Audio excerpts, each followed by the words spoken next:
అది మన చూపులో ఉంటుంది. మన చూపు మనం ఎదిగిన సంస్కృతిలో ఉంటుంది. చీర కూడా అసభ్యంగా కట్టుకోవచ్చు. 100%. చీరలో కనిపించినంత ఒళ్ళు జీన్స్ ప్యాంట్ అండ్ టాప్లో కనిపించదు. నెట్టెడ్ శారీస్ కూడా వేసుకుంటారు.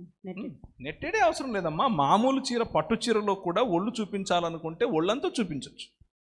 అలా కట్టుకుంటారు కూడా చాలామంది.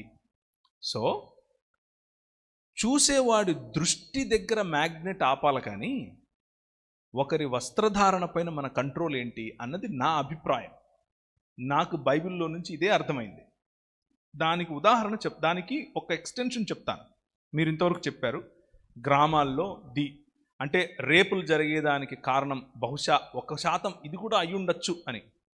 6 ఏళ్ల అమ్మాయి ఏ చీర కట్టుకుందని రేపు చేసాడు వీడు?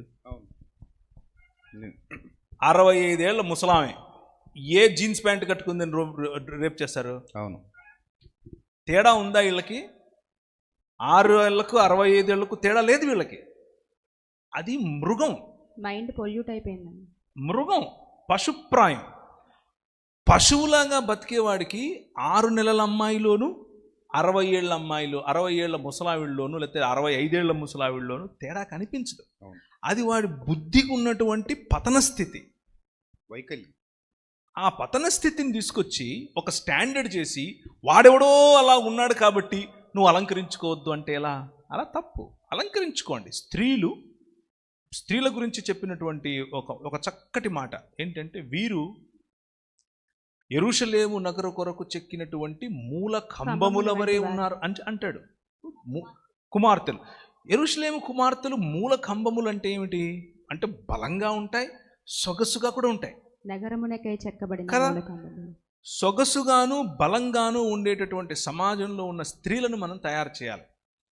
జీన్స్ ప్యాంటు, టాప్ ఒకవేళ నువ్వు పుట్టి పెరిగినటువంటి సంస్కృతిలో అది కొంచెం నూతనం అవ్వచ్చు, భిన్నం అవ్వచ్చు.